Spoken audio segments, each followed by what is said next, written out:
Is this thing not hot? I swear to God, if anyone says welcome to womanhood, I'm gonna lose my. All right, that was a man who identifies as a woman complaining about how painful his first period is. Here to share his thoughts is a British man who transitioned into a Korean woman, then decided being a woman wasn't for him, and now is a man again. Let's bring in influencer and social media personality, Oli London. Oli, thank you so much for joining us. As we see in that video, why is so much of the modern trans movement unable to admit there's actually a difference biologically between someone who identifies as a woman and an actual biological woman? Well, there's a total difference. Firstly, there are only two sexes, men and women. You cannot change your sex no matter how many hormones you take, how much plastic surgery you have. Yet we have social media influencers like the video people have just seen, where people, these trans activists, mock women. They also try to indoctrinate children, as we have seen recently with Biden's HHS secretary, Rachel Levine, who thinks it's perfectly okay to silence anyone that is critical of children transitioning. You know, these people make a mockery of women. They're also trying to almost brainwash kids into adopting the trans agenda, confusing kids from kindergarten, even from preschool, whether that's from books which are promoting transgenderism, drag story time, where drag queens often do very sexually explicit shows in front of minors. It really has become a huge problem. And I think, you know, America's enemies like China and Russia are laughing at what Biden's America has become. You know, when you have people like Biden's deputy nuclear waste disposal secretary, Sam Brinton, stealing women's suitcases and playing dress up, when you have Rachel Levine basically saying that children should transition and anyone that dares be critical of that should be censored and deleted from the internet. I mean, what has America become under Biden? It's a travesty. Yeah, Ali, let's listen to Rachel Levine.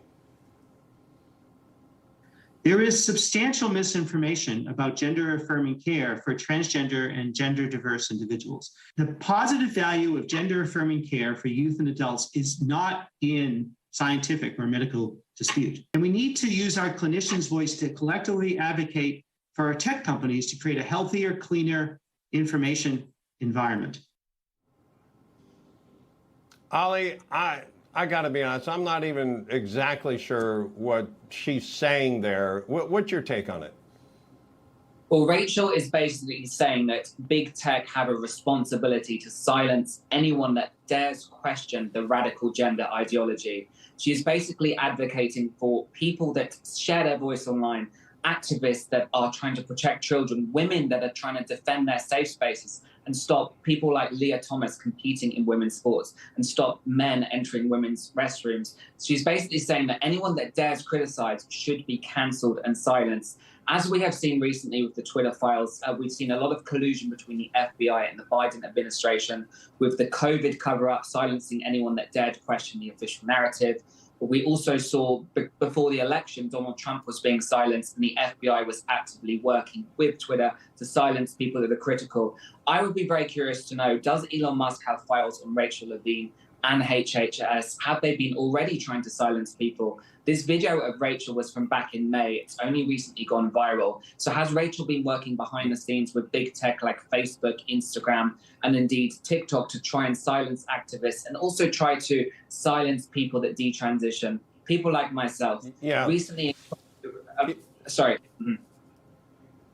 No, I just, very quickly, I wanted to get to the damage that this kind of exposure does to children, because what adults choose to do, I think you would agree, that's up to them, and they could get bad information, and maybe it's the wrong thing for them.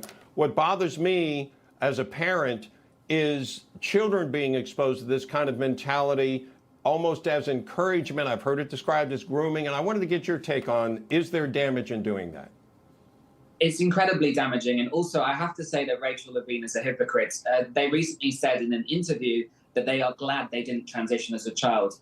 Yet now they are suddenly advocating the opposite, that minors, in Oregon, you have 12-year-olds, 13-year-olds transitioning, taking puberty blockers, hormone replacement therapy. And Rachel is now advocating for this to be pushed on children. This is extremely harmful to a child's development. And it's also very easy for kids to access puberty blockers and hormone replacement therapy now. We've seen over 30 pediatric hospitals pop up over America.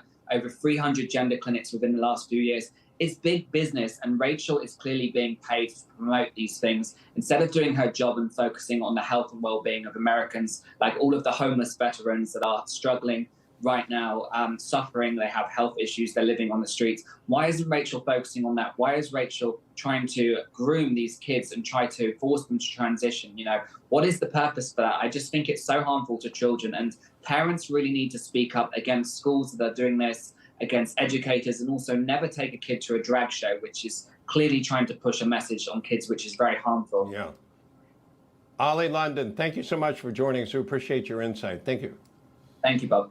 No crooked establishment. None of that twisting the truth. No talking down to me. Don't tell me how to think. Don't tell me how to think. Don't tell me how to think. I trust Newsmax. Newsmax. They don't tell me how to think. They let Me decide. Newsmax. real news For real people.